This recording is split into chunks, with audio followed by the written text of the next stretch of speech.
I'm John Hanna for CDTV.net, and we have Dr. Fariborz Ghadar, Director of the Center for Global Studies at Penn State and a former investment banker at the International Finance Corporation at the World Bank Group. Tell us about the potential of a bankruptcy for the U.S. automakers, or is that still an option right now after the bailout?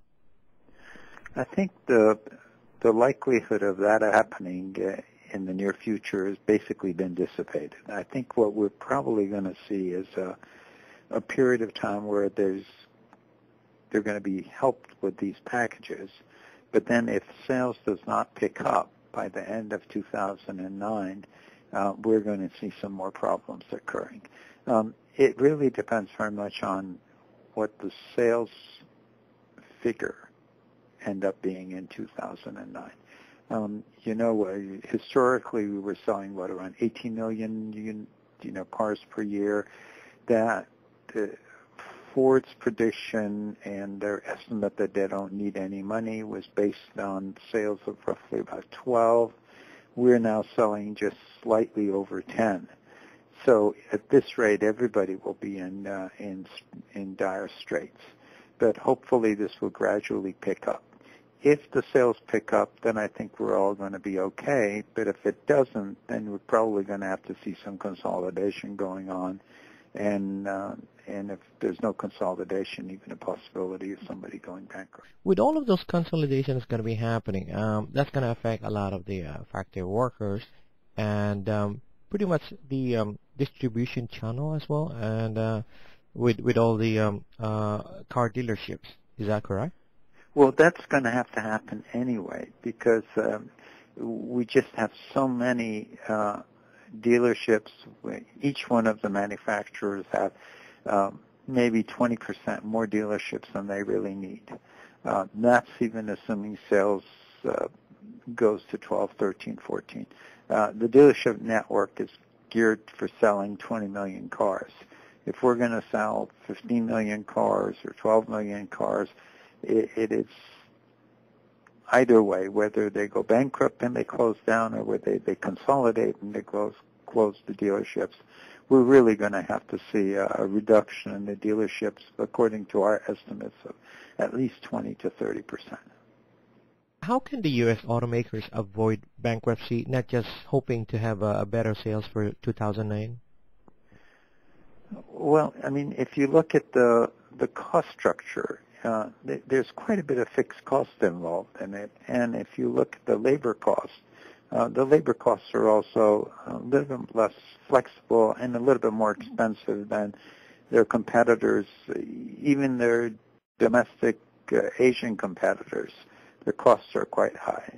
So therefore, I think everybody has to basically tighten their belt a little bit. Already the shareholders have seen their shares go from $20, $30, $40 for Ford and GM to $2 to $4.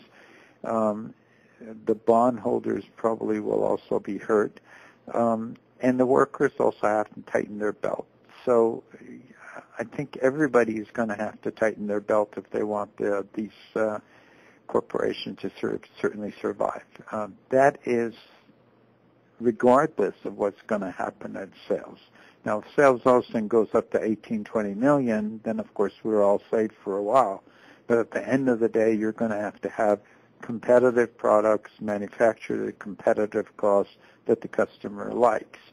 Now, we're beginning to have some products that the customers want, and we're beginning to make some investments in hybrids and other technologies, but the cost functions are still quite high, and the customer has to basically feel comfortable that he or she can afford to buy the car now.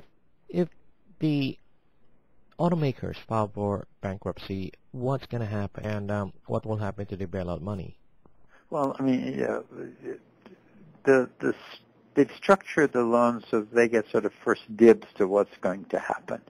But if bankruptcy happens, it's going to be sort of a structured bankruptcy. It's not going to be close down the shops, throw everybody out kind of thing. It's going to be bring everybody around the table and force them to negotiate, which is what the government is trying to do without calling for a bankruptcy. You're basically bringing everybody around the table and asking them to give something up. The difficulty is that they brought everybody around the table, and a number of people basically said, well, we're not going to make any changes. You, government, put in the money. But if you go into bankruptcy, then the judge has got a more systematic way of twisting the arms and telling people to either give up something or you're going to lose, if you're a bondholder, you'll lose your money. If you're a union, you're going to lose your contract. The contract will be thrown out the window. So what is going to happen is going to be the tightening that we talked about is just going to be more structured and done by a judge in a more efficient manner, in my opinion. Now, any other things you want to add? No, I think you were very complete in your questions. So let's hope that the sales goes up to 1215 and everybody will be okay for a while. No, that all depends on the credit. That's true. That's another story, right? That's another story. Again, we have Dr. Fariborz Ghadar, Director of the Center for Global Studies at Penn State and a former investment banker at the International Finance Corporation at the World Bank Group.